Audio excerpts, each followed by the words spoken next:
I know that now if you look at CCS and the level they play, they win a lot of games. They're very good at what but it hasn't always been that way.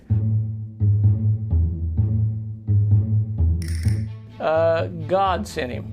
We collected, in our garages, we collected all kinds of stuff throughout the summer. I was carrying mail here and more.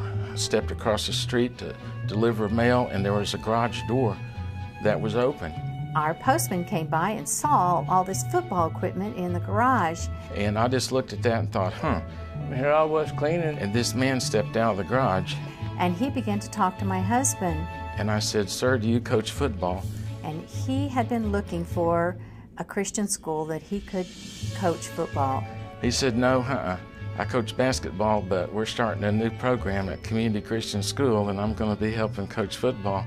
He just knew that that was a message from God because he had, the school he was working for went under, and he knew he was supposed to coach. And I said, "Would you like to have some help?" One thing led to another. And he said, "Yeah." And that's how we got one of our first assistant coaches, and he's still with us today, David Gale.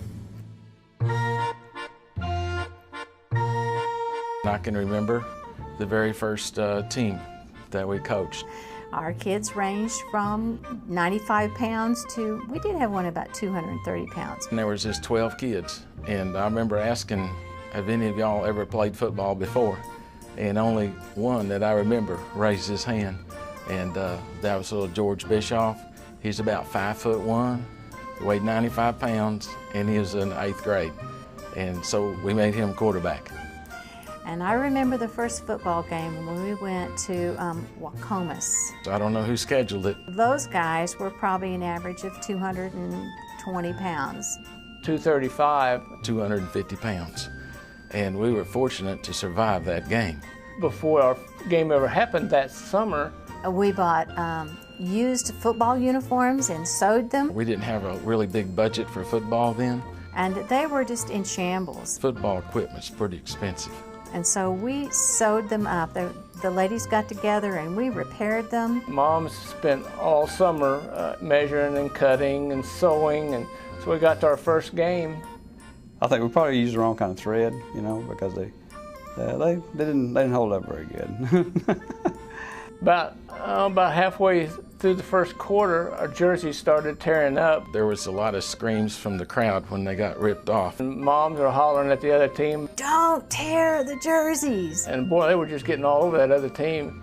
The kids and the dads were yelling, you know, "Don't hurt the boys!" And so I turned around to them and said, "Hey, what about your kids? You know, I'm trying to protect them from these big guys."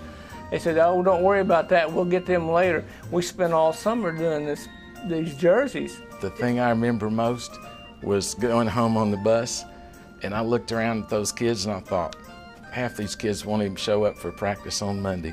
But you know what? I was wrong. Every one of them showed up.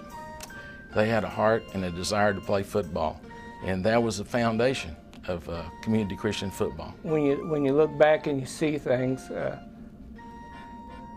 just how faithful God's been. We've never really wanted for anything. With Barbara being our administrator and stuff, she's just run the school correct, and God has just really blessed our obedience.